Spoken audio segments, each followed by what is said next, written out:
Boa tarde, pessoal.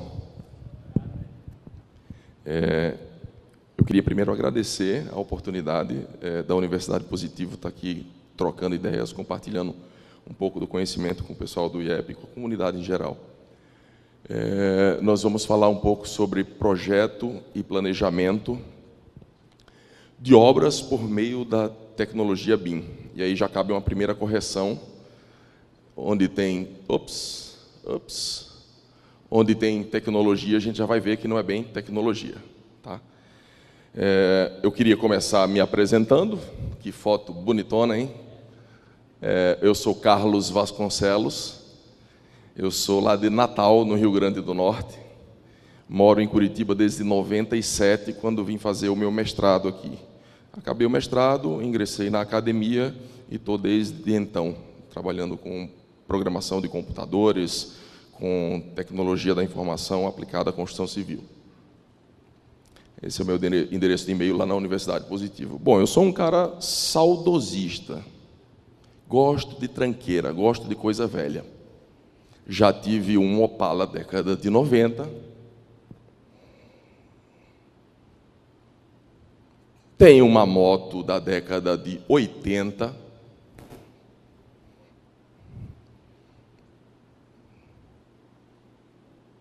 Tenho uma esposa da década de 70. Mas esse papo de saudosismo tem a ver com a palestra, não é só para me apresentar nem nada. Lá no meio da apresentação eu vou voltar um pouco nessa história do saudosismo aí. Desde o ano 2000 eu atuo na Universidade Positivo, sempre na área computacional. Eu entrei na universidade para trabalhar com a disciplina Programação de Computadores e Cálculo Numérico. Além da disciplina, trabalho também com projetos de iniciação científica envolvendo programação. Teve um PIA orientado meu que desenvolveu um aplicativo para celular para medir áreas de terreno. Trabalhos de conclusão de curso, também na área computacional, seja na área de controle de obras à distância, seja na área de dimensionamento de adutoras e estações elevatórias. O problema físico, para mim, é menos relevante. O que importa é que tenha computadores envolvidos no processo. Então, eu trabalho na Universidade Positivo desde então, sempre com esse enfoque computacional. Bom, feita essa pequena apresentação a meu respeito e do meu background aqui na área computacional, eu preciso falar um pouco ali em cima de projeto e planejamento de obras, para daí sim a gente começar um pouquinho a falar de BIM. Antes de Cristo, o construtor era o dono do saber. Estava tudo na cabeça dele. Concordam comigo? Esse jeitão de aula, de fazer, eu vou fazer perguntas que caem na prova, tá? O construtor, ele pensava na construção e executava a construção.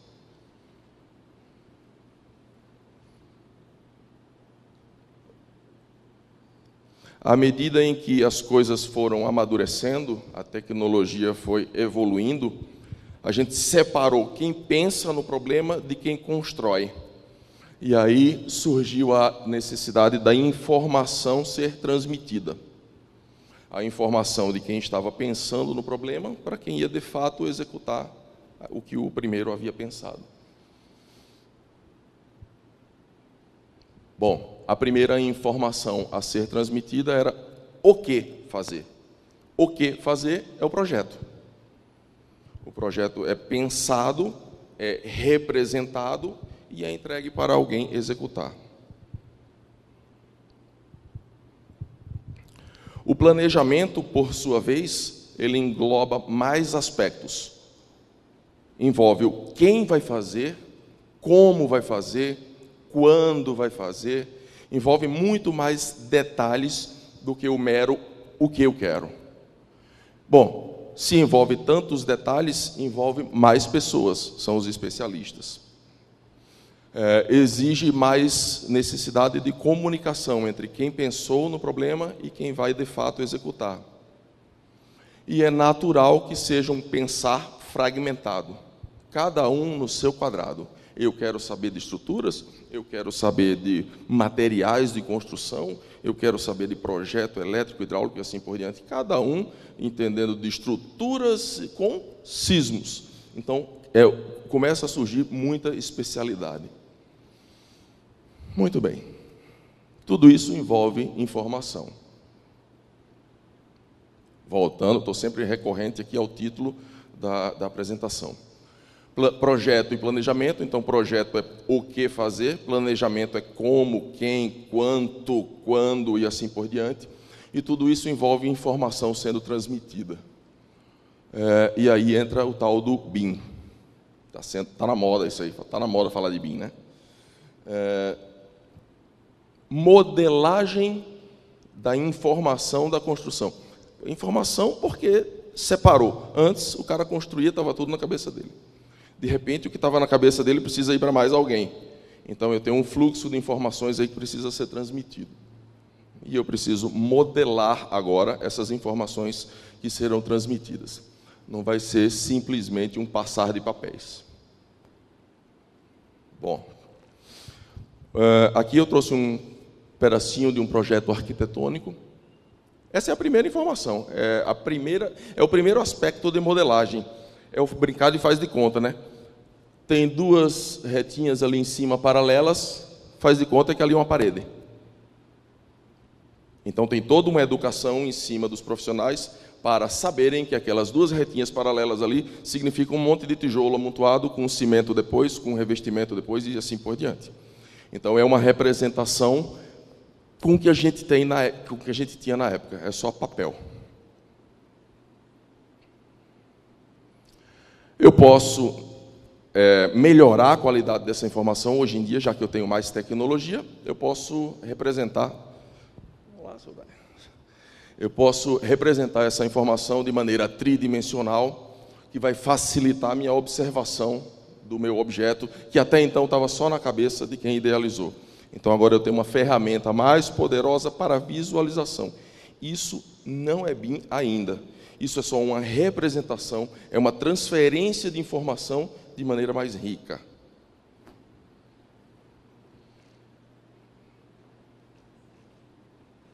Mas, à medida que o meu modelo começa a se enriquecer, por exemplo, se eu tenho um modelo paramétrico, paramétrico agora significa eu tenho parâmetros para modificar e para interpretar esse objeto. Parâmetros do tipo, eu quero refazer aquele cômodo ali com 1 metro a mais. E, em função do parâmetro comprimento, eu vou redistribuir todo o meu projeto. Todo o meu pensar agora está parametrizado. Além de estar parametrizado, o processo pode ser o processo de transferência da informação, de criação e transferência da informação, ela pode se dar de forma colaborativa. Isso aqui está pintado numa cor diferente, é a palavra mais importante dessa tela. Colaborativa, porque eu falei que haviam vários profissionais envolvidos no processo e que havia uma fragmentação.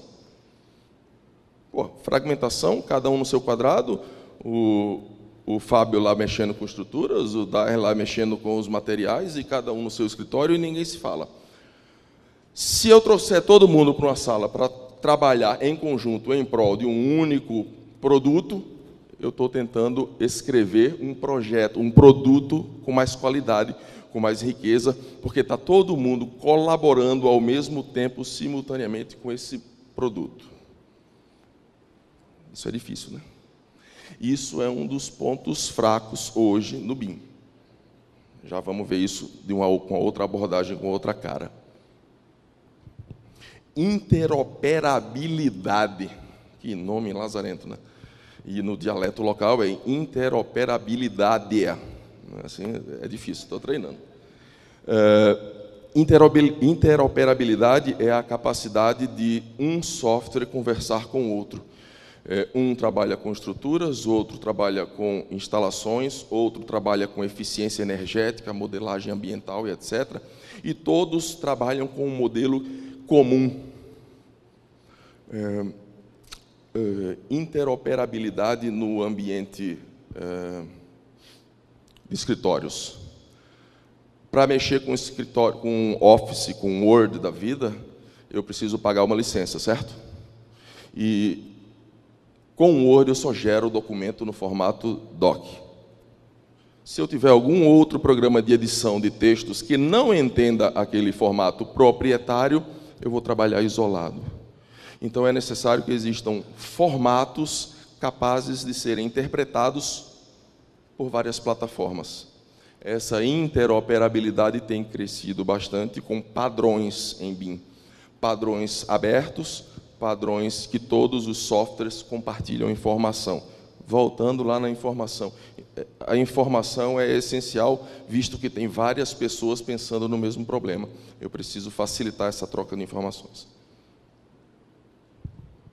Durante todo o ciclo de vida da edificação. Todo o ciclo de vida significa desde a fase de estudo preliminar, a fase de anteprojeto, a fase de projeto construtivo, durante a própria execução da obra, até a própria operação ao final da obra construída. A gente tem ferramenta hoje para abranger todos os ciclos de vida, ferramenta capaz de conversar uma com a outra e ferramenta capaz de ser trabalhada de forma colaborativa. Está ficando chique o negócio que era só um papel cheio de rabisco, né? Esse último aspecto aqui é um aspecto mais técnico. As informações agora elas são objetos que herdam características, que herdam propriedades, comportamentos. Se o projeto tem tudo isso aqui, eu começo a dizer que eu tenho um modelo BIM de trabalhar, uma maneira BIM de trabalhar.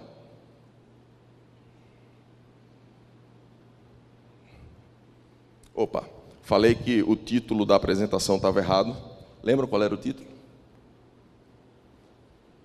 Qual que era o título? O cara que está dormindo ali atrás, qual que era o título?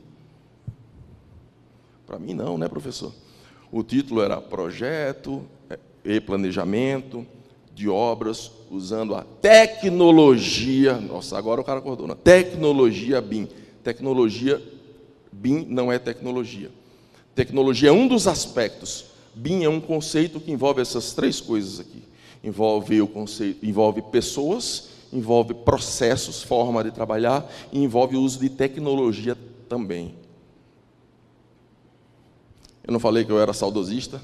Essa foto é de 1996, aquele do meio sou eu, sorridente, fazendo estágio no meu último semestre do curso de Engenharia Civil, lá em Natal. Falei para vocês que eu sou um cara que gosta de computadores, área computacional, ferramentas computacionais, e o meu estágio foi na obra. É um desafio, né? Vamos lá, estágio na obra, estou dentro, vamos. Afinal de contas, eu vou aprender alguma coisa lá, né? Mas não era uma obra qualquer. Era um hotel com mais de 200 apartamentos, à beira-mar, na época chamava Pirâmide Palace Hotel, hoje em dia foi vendido para a Rede Mercury, mas isso aí é uma escola fantástica para aprender técnicas construtivas, maneira de planejar a execução da obra e assim por diante. Mas a tarefa do estagiário era fazer o as-built, em 1996. Voltei na tela lá. Opa, vixe, foi para a última tela? Nossa, como é que botão mágico foi esse que eu apertei aqui? Aqui, ó. Lado esquerdo ali da tela, ó. Prancheta, meu amigo. 1996, prancheta. Fazer o as-built de 200 apartamentos. No nível de detalhe, no nível de detalhamento, no nível de desenvolvimento, de posição de tubulação. Significa que eu teria que desenhar 200 vezes cada apartamentinho de uma maneira diferente. E quando acabasse cada um desses 200 desenhos, eles não estariam integrados no projeto completo do hotel, da construção. Mas eu sempre fui um cara, eu estou igual o Joseph Klimber, mas eu não desisto. Eu sou um cara da computação. Olha o que estava surgindo na época. AutoCAD, alguém arrisca chutar essa versão aí? 12 chegou perto, 10 chegou perto, agora vamos fazer uma interpolação linear. AutoCAD 11. AutoCAD 11 para DOS. Para usar no canteiro de obras. Bicho, o único lugar que tinha ar-condicionado no canteiro de obras e computador era no CPD, onde faziam balanço, compras, almoxarifado, essas coisas. A parte de engenharia não tinha isso naquela época. Mas foi uma questão de batalhar, vamos construir, vamos levar um computador, vamos colocar um ar-condicionado e assim por diante. O fato é que, voltando naquela tela, essa tela aqui é a alma da minha fala. Pessoas e tecnologia envolvidas. Pessoas porque eu quis usar. Não foi ninguém que mandou. Eu senti a necessidade de usar a tecnologia porque eu não queria sofrer como um estagiário desenhando 200 vezes um negócio. Vamos fazer no computador. Mas a tecnologia não estava disponível na época. E daí, vamos atrás, vamos estudar. Comprei um livro de AutoCAD e vamos atrás. Bom, pessoas e tecnologia. Que outras tecnologias a gente pode... Voltando agora, fazendo um paralelo lá com aquele monte de características do BIM. Interoperabilidade, colaboração, modelo paramétrico. Que outras tecnologias, comparando lá com 1996, vocês imaginam que a gente já tem hoje em dia? Em termos de melhoria. Os programas, naturalmente, vocês entendem que os programas melhoraram bastante. O próprio AutoCAD tem um monte de recursos que na época não tinha. Mas não é só programa. A tecnologia envolve muito mais que isso. Gostaria de ouvir algumas sugestões aí dos senhores. Seu Adriano. A internet, para fazer a comunicação, eu preciso de internet. Mas antes da comunicação, hardware, eu preciso de computador, e hoje em dia eu tenho um computador potente, relativamente barato. Processamento e armazenamento, eu tenho onde gravar essas coisas, seja localmente, seja à distância, remotamente, na nuvem, como queiram. Então, tecnologia é fundamental para trabalhar com BIM. É fundamental. Mas hoje a tecnologia está alavancando o processo. Ao contrário de 1996, era que os usuários que gostavam da computação é quem iam atrás. A academia não ia, o mercado não ia, porque o mercado dizia, não, isso é caro, vou ter que contratar um cara que sabe mexer nisso. Já ouviram falar nisso sobre BIM? Isso é caro, vou ter que contratar um cara que sabe mexer com isso. Vamos para frente. Muito bem. Aqui vamos falar um pouquinho especificamente de ferramentas tecnológicas para projeto utilizando o conceito BIM. Uma das ferramentas é um software chamado FormZ, mais voltado para a área arquitetônica, que permite mais liberdade na modelagem. Ainda bem que a gente é da engenharia civil, porque esse tipo de formato para a gente não vinga, né? A gente gosta de pilares com seção retangular. Mas essa é uma ferramenta que hoje já é possível e que em 96 não era. E essa ferramenta compartilha informações com outras. Permite trabalho colaborativo. Esta tela é do Revit. Me criticam por isso, mas o Revit é o AutoCAD para BIM. O AutoCAD virou um padrão para a indústria da arquitetura e construção civil, e o Revit está seguindo no mesmo caminho. Tem os aspectos positivos, tem os aspectos negativos, mas isso é um fato. O fato é que o Revit está crescendo bastante. Ali tem um exemplo de modelo. Eu não vou mais fazer 2 risquinhos, eu vou construir, de fato, uma parede com características de parede, com informações de parede, com informações de fornecedor de produtos e assim por diante. Eu tenho um modelo rico, e não somente 2 risquinhos dizendo isso é uma parede. Além de ter um modelo rico, tem um modelo que é capaz de se comunicar com outros, né? Mas ainda em projeto. Esse é o Revit Map, para instalações hidráulicas e instalações elétricas. Isso aqui está ajudando muito a vender o BIM. porque é a vantagem mais visível, é a de análise de interferência entre um projeto e outro. Não está mais na cabeça de um, não está mais na cabeça do outro, todo mundo está colocando junto a informação no mesmo modelo. E se está no mesmo modelo, o software consegue ajudar a gente a fazer um monte de tarefas do tipo ver se não tem um cano passando por dentro de uma viga.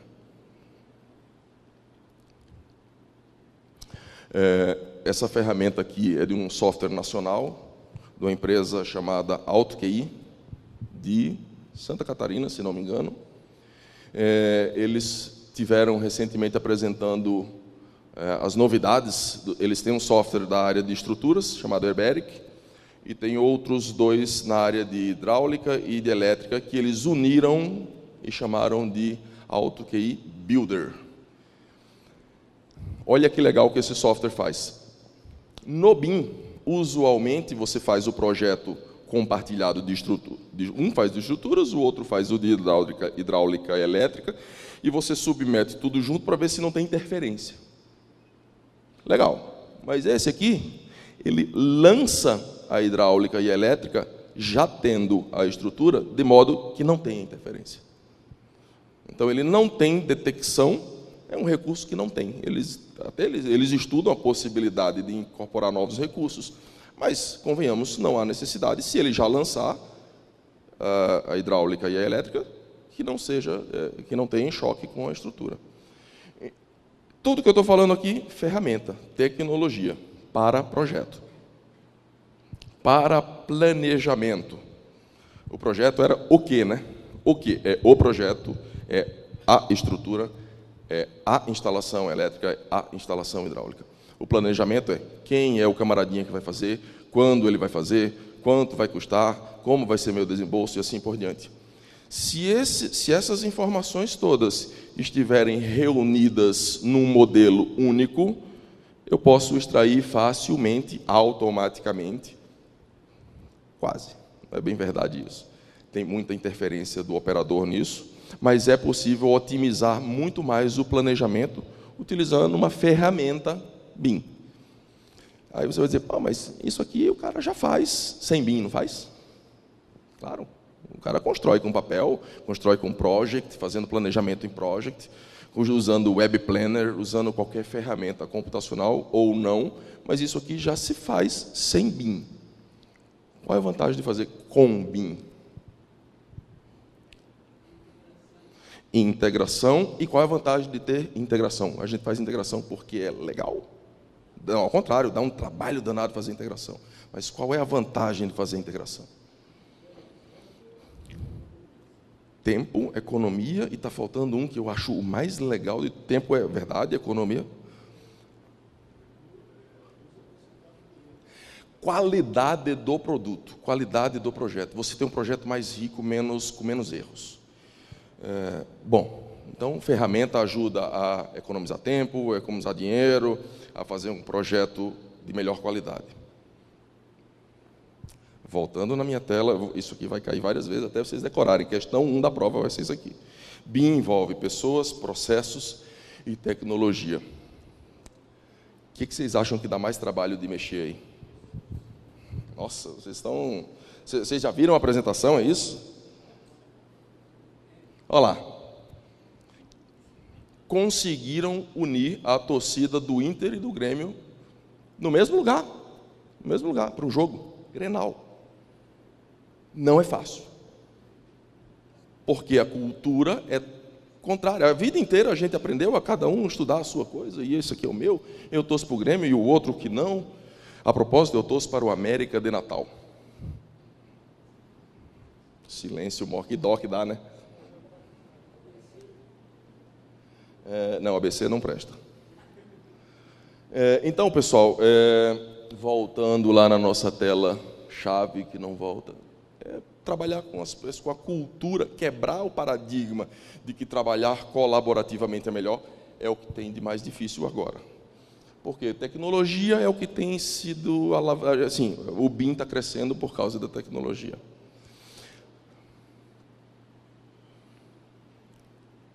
Opa. Mas, ali, processos. Ali é outro gargalo também. Tecnologia é tudo de bom. Software lindo, software faz isso, software faz aquilo outro.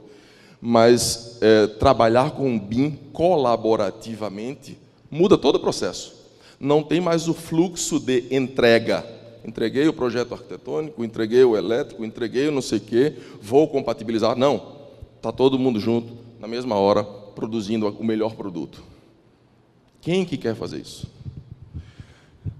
Se você pega qualquer autor renomado de BIM, ele diz assim, o projeto vai ficar mais rico. Opa, pulou uma tela bem importante, hein? Cadê?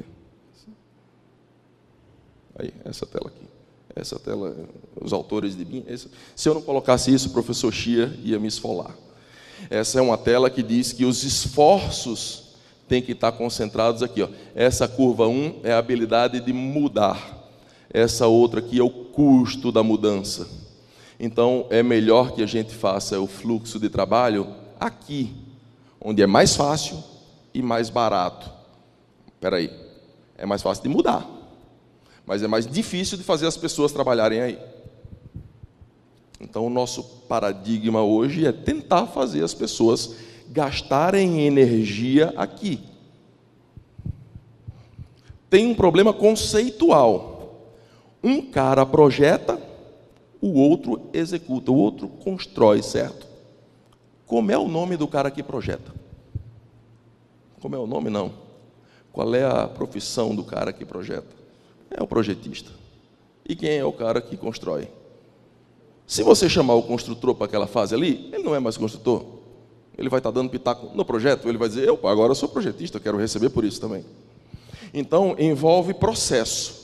Envolve a forma de... Você pode contratar o cara para trabalhar ali como consultor, mas envolve mudança de contrato, e mudança de contrato envolve fluxo de caixa, envolve toda a cultura, todo o processo.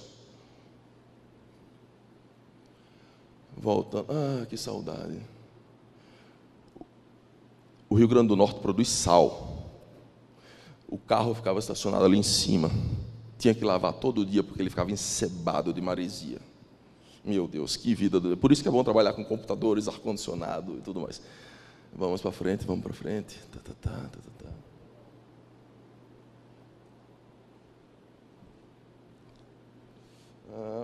Então, como eu dizia, mudança nas pessoas é difícil, mudança nos processos, tanto na forma de trabalhar como no aspecto legal, contratual, é difícil. E ainda temos mais algumas perguntinhas práticas. A engenharia tem muita onda de moda, né?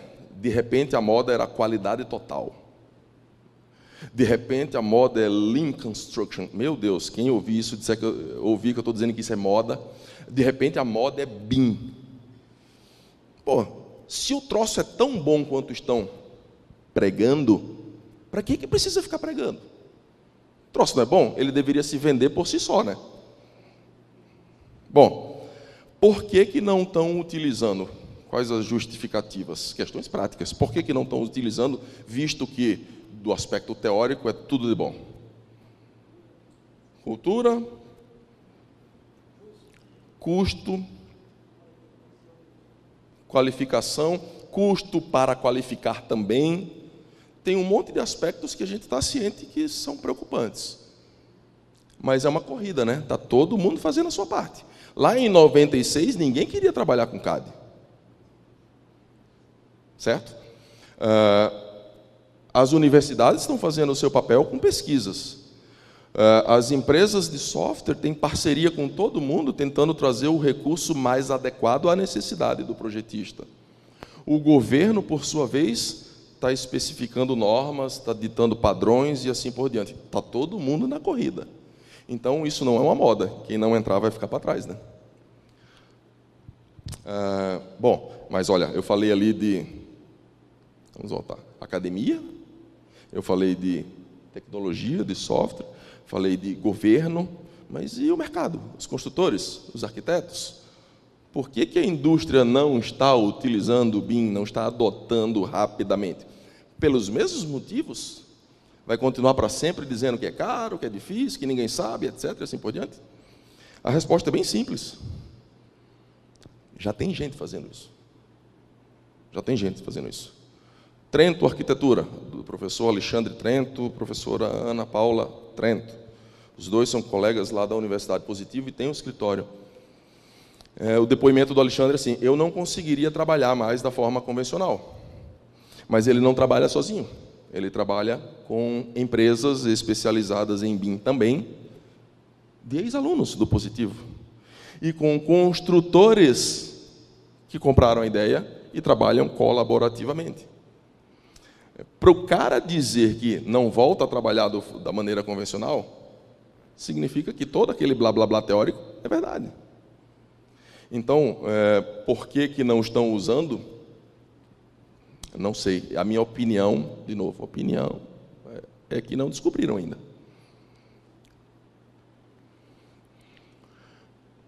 Falar um pouquinho sobre BIM na academia, afinal de contas é o meu universo, é onde eu estou inserido, BIM na universidade. Eu trouxe aqui 3 pesquisas com retratos do estágio do BIM hoje na academia. Hoje, leia-se nos últimos tempos, né? Olha, 2013, essa pesquisa da Regina, se não me engano, Russell. Aqui eu tenho 3 níveis de utilização de BIM. O primeiro nível é só para modelagem, para criação do modelo com informações. O segundo nível é para compatibilização, já requer um pouco mais de integração. E o terceiro nível, esse aqui sim, é o sonho de consumo, é o nível BIM máximo. Hoje a gente está no nível 2. Hoje, até na academia. Na academia a gente está no nível 2. Um outro trabalho a respeito da utilização de BIM na indústria da arquitetura e engenharia. Ele partiu do fato de que BIM é não usado, a hipótese dele é que não tem nos currículos, e ele fez uma validação e chegou nessa conclusão aqui. Tu lê essa apresentação antes, né? Olha lá. Opa, já que está mudando, olha lá. Falta de conhecimento, requer tempo para qualificação e assim por diante. Mas isso é o cenário na academia também. E o último, gosto muito dessa abordagem, porque ali em cima, ó, a fragmentação do ensino, o cara estuda a disciplina desenho numa caixinha, o cara estuda a disciplina materiais em outra caixinha, construção civil em outra caixinha, teoria das estruturas em outra caixinha, e um monte de caixinhas, e o professor mal conhece o nome do outro professor. Esse cenário não vinga mais. É preciso que a gente tenha a utilização de vários professores que tenham comprado a ideia. Não pode ser um único dizendo, não, vamos catequizar, vamos usar BIM porque é bom, não. Então, a academia tem um cenário muito favorável para começar a difundir a cultura, que é para quebrar esse paradigma do ensino fragmentado, porque todo mundo quer um projeto, um produto mais rico. Então, senhores, eu encerro com a minha tela recorrente, de que BIM envolve pessoas, envolve processos e envolve tecnologia. Momentos como esse são de extrema relevância para a gente ouvir o mercado, para a gente construir o nosso saber também de forma colaborativa.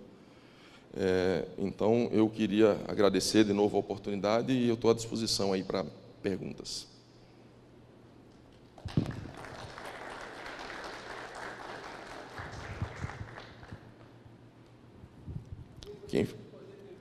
Quem fizer pergunta ganha meia hora de atividade complementar. Quem é que gostaria de fazer alguma pergunta, algum comentário? Aproveita a oportunidade. Professor, então o senhor gostou de Curitiba, né? Veio fazer o mestrado, ficou e gostou. Que beleza, parabéns, muito obrigado. Alguém gostaria de algum comentário, pergunta? Aqui, dá licença.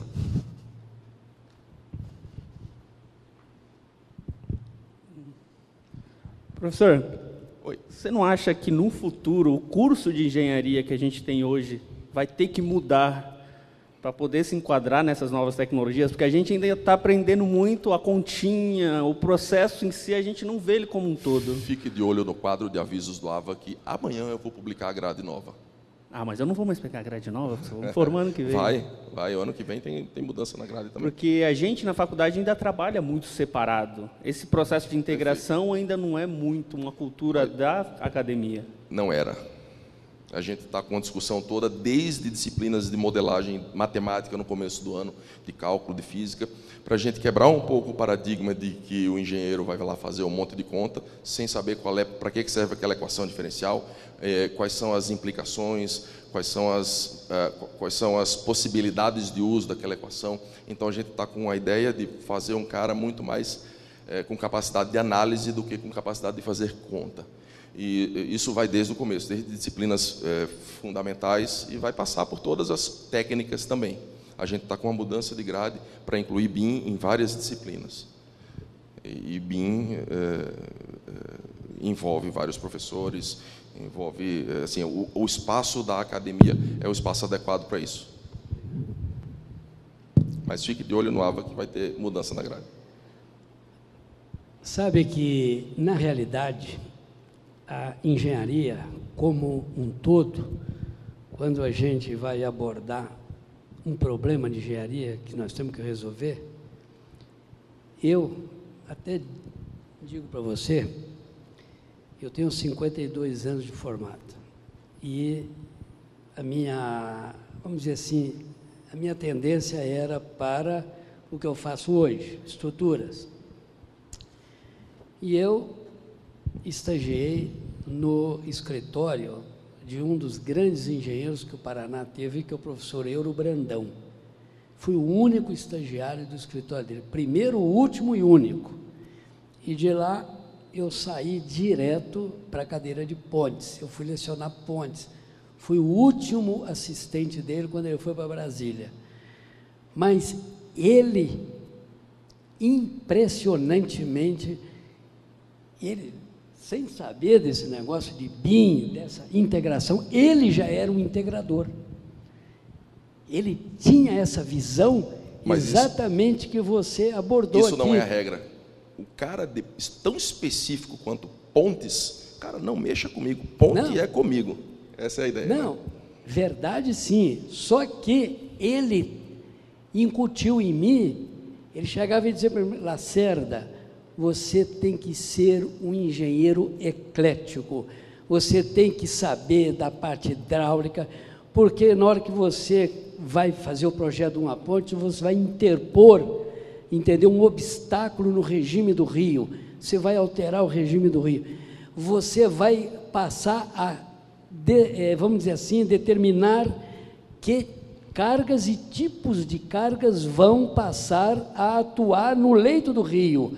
Outra coisa, o regime do rio, entendeu? O comportamento do solo, depois tudo isso. E eu também fui 7 anos engenheiro ferroviário.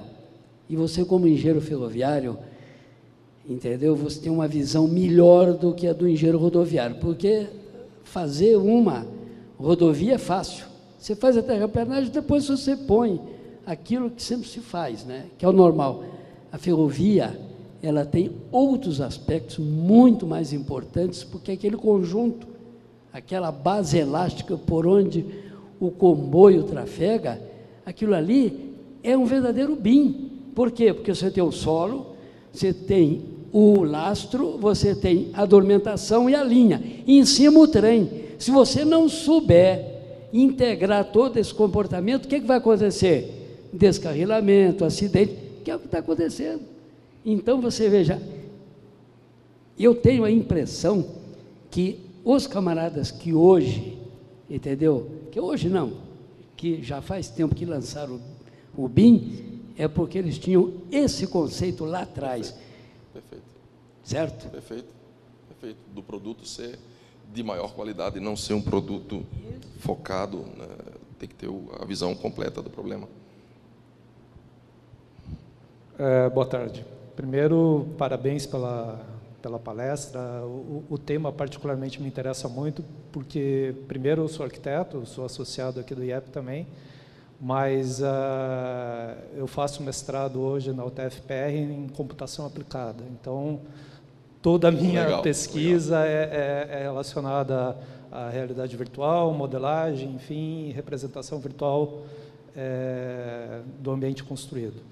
E nesse último ano, pelo menos de pesquisa, assim, algo que me motivou e me deixou bastante entusiasmado e, ao mesmo tempo, preocupado, com um certo desespero, foi perceber que a gente está, já há algum tempo, isso desde o CAD, um pouco defasado, bastante defasado em relação aos outros países no que se refere à adoção de novos conceitos, software, etc. No que se refere a muito mais que engenharia. Muito mais que engenharia.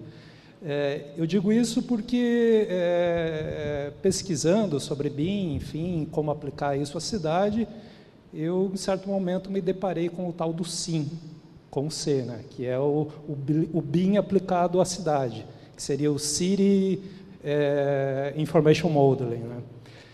Então, quer dizer, enquanto lá fora as pesquisas agora avançam nesse sentido mais amplo e até regional de aplicação do BIM, o que, de certa forma, dá uma chancela para dizer que o BIM é um caminho sem volta, pelo menos eu acabo tendo a tendência de acreditar nisso. E, por outro lado, ver o que a gente precisa fazer para correr atrás desse prejuízo, né? Porque enquanto lá fora já se discute sim, a gente ainda está lutando muito para a consolidação do BIM, o que hoje já é um pouco menos ruim do que há 5 anos. Eu vejo 2 aspectos aí. Um a respeito do SIM, que tem uma dificuldade ainda maior, que em escala de cidades a gente depende muito de governo. E aqui a gente tem uma Secretaria de Estado de Infraestrutura e Logística que está atuante nesse processo. Em Santa Catarina também já tem um caderno de normas para licitação em BIM, mas essa não é a regra no Brasil. Então, a dependência do governo para obras envolvendo cidades, esse é um problema. Outro aspecto eu acho que BIM não é para todo caso, né? Tem casos em que o processo convencional, como dizem aqui, está louco de bom, né? Para residências unifamiliares, etc, etc. Será que, neste caso, o BIM traz tanta vantagem assim? Traz a vantagem na qualidade do produto, né? Na qualidade do produto, isso é inegável. Mas, em termos de velocidade, em termos de redução de custo, será que é tanto assim? Então, são os 2 aspectos. Primeiro, no caso da larga escala, depender do governo, e, de modo geral, para BIM, não sei até que ponto o BIM é para tudo. A gente tem que ter aí a capacidade de decidir, mas a gente só tem capacidade de decidir com informação. Se a gente conhece as limitações e os benefícios, a gente consegue decidir se é aplicável, se é bom ou não.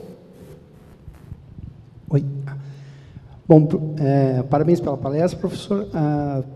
Aquela telinha do AutoCAD me trouxe muitas lembranças também. Para mim também, pode. A minha pergunta é a respeito do chamado gerenciador BIM. Como o professor vê essa figura, se é necessário? Eu já vi linhas dizendo que não, todo mundo trabalha junto e acabou. Na verdade, a gente tem mais profissionais sendo formados aí. A gente tem o modelador, a gente tem o analista, a gente tem o gerente, tem toda uma cadeia produtiva envolvendo o BIM também. Eu acho que é necessário.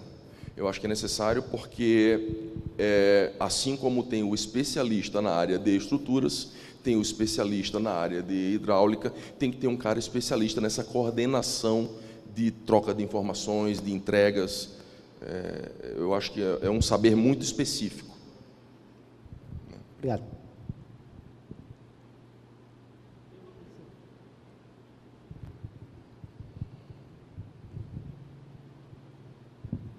Boa tarde. Boa tarde. Bom, eu sou engenheiro mecânico e trabalho com obras de infraestrutura mecânica, né? Tubulações e caldeiraria. Eu vejo que o BIM está entrando mesmo também aí nessa área, e eu gostaria de saber com você se qual o percentual aí de economia com relação a custo e tempo de construção também? Vou ser bem franco contigo, desconheço. Em especial na área industrial. Em especial na área industrial. A gente tem feito pesquisas na universidade. É claro que isso tem literatura lá fora, mas a nossa realidade é bem diferente. Então, a gente, na própria universidade, está trabalhando com pesquisas de conclusão de curso para avaliar esses impactos. Quanto que reduz em obra pública a necessidade de pedir aditivos e coisas desse tipo. Mas eu não tenho um número para te falar ainda. Especialmente em obra industrial, menos ainda. Aí é que não é minha praia mesmo. Tá, mas em obra civil, por exemplo, ali daquele hotel que você construiu ali. Não, naquele hotel ali, eu não tenho um número, mas eu não tenho a menor dúvida de que ali traria benefício. Uns porque 15% a 20%. É obra de larga escala, né? Quanto maior a escala, maior o benefício. Centro de atendimento ao turista é uma obra que se repete ao longo de todo o Paraná. E é uma obra que é licitada e tudo mais. Esse tipo de edificação em que é repetida, que é replicada e que é distribuída, isso nesse tipo de situação a gente tem mais benefício no uso de BIM. Num hotel daquele em que tem uma produção, tem todo um planejamento, a locação da piscina, que é um próprio mar ali dentro, você tem equipamentos ali dentro transitando. Então, todo o planejamento ao longo do tempo e dos desembolsos, tudo isso ali num projeto maior como aquele, sem sombra de dúvida, aí é que é a vantagem de usar o BIM. Agora, número para te dizer, não tem. É por isso que a gente está pesquisando tanto isso e trocando ideias, trocando informações. Só passar aqui, daí eu já... Deixa eu fazer só um comentário nessa questão de custos. E também pedir na próxima vez que você for citar as empresas daqui que colocando, usando o BIM, você, por favor, coloca o teu escritório também. Eu também trabalho com projeto de estruturas, né, basicamente obras de infraestrutura, e a principal característica dos nossos projetos são que eles não são aqui, né? O escritório é em Curitiba e eu não tenho um projeto sequer em Curitiba, né? Eles estão todos fora. E nós temos 3 projetos atualmente em andamento, onde nós estamos usando o BIM de forma muito intensa. Desses 3 projetos, tem um em Brasília, onde eu ia pelo menos a cada 15 dias para lá para termos reuniões, e nós colocamos a ideia do Revit, de começar a usar e de integrar, e acabaram as reuniões lá. Hoje, toda a conversa, toda a discussão é online. Nós marcamos as reuniões e discutimos em cima do modelo. Não tem mais isso. Temos um outro projeto na Argentina, né? Eu acho muito legal ir para Buenos Aires, mas toma um tempo danado, né? E aí nós tínhamos um projetista de mecânica argentino, nós com a estrutura aqui, tinha projetista de outras regiões do Brasil, e toda a reunião lá, além de produzir gastos, ela era um represador para o projeto, porque você tinha que muitas vezes aguardar uma reunião, uma data específica que se reunisse todo mundo, para daí sim tomar decisões e avançar. E nós propusemos ao pessoal da mecânica de lá que usasse e que integrasse. Nós demos o nosso modelo base, que era um modelo exclusivamente da civil, e ele, a partir daí, trouxe aquilo para dentro da mecânica e começou a coordenar todas as pessoas. E aí vai naquela conversa também de quem que é esse integrador. Eu acho que em cada tipo de estruturas tem um profissional que naturalmente... Deixa eu aproveitar para fazer uma pausa, senão eu esqueço. Você falou aí, a gente entregou o nosso modelo. Eu esqueci de comentar ali na parte de processo. E o escritório de arquitetura que disser simplesmente, não, o modelo é meu. É uma quebra de paradigma difícil. Tem que estar tudo na base do contrato. O que é que você está comprando? O modelo ou os desenhos para a construção? Então, tudo bem, eu tenho o benefício, eu vou entregar o meu modelo, a minha propriedade intelectual, mas eu vou ter benefício. Mas eu não posso obrigar todo mundo a isso, né? E isso não pode vir por força de decreto. Não, a partir de agora todo mundo tem que entregar os modelos. Puxa vida, não é assim que funciona, né? Então, essa parte do processo é difícil.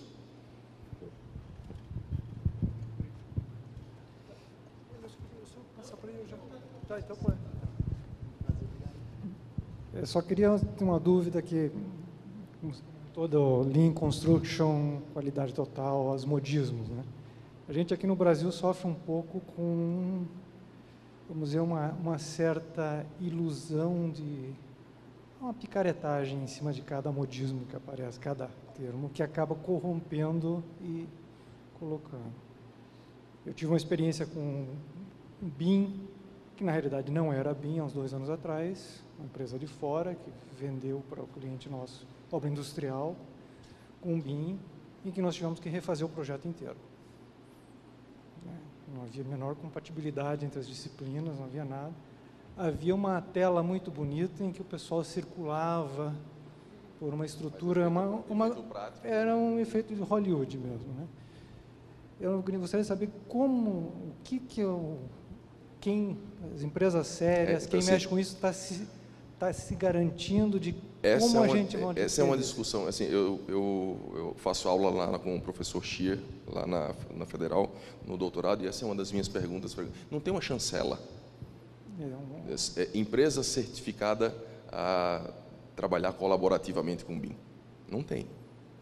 Mas isso, assim como não tem uma chancela de trabalho em qualquer outra estrutura, em qualquer outra área. É muito mais de seleção natural do mercado, né? À medida que isso atrapalhe... Nessa fase é tudo tumultuado. Ele vai atrasar a implantação, vai atrasar, pode comprometer a credibilidade de que não é um modismo. Sim, você está coberto de razão, mas quem faria essa chancela se está todo mundo estudando isso agora? Entende? É difícil. Então, eu acredito na seleção natural, mas está todo mundo correndo atrás, todo mundo tentando entender dos processos, todo mundo tentando participar dos padrões. Hoje o Revit está dominando o mercado e tudo, mas não tem só o Revit. E aí essa interoperabilidade, ela se dá pelo IFC, que em comparação ao modelo original é mais limitado, permite a comunicação, mas tem algumas limitações. E aí tem toda uma discussão em cima de quão compatível deve ser um modelo com o outro e assim por diante. Estamos em fase de estudo. E aí a gente corre o risco de cair no rol da picaretagem. Não que a qualidade total tenha sido o Lean Construction, seja longe disso, mas só em termos de modismos, né, dos nomes da moda, né? Exatamente. E é difícil mesmo.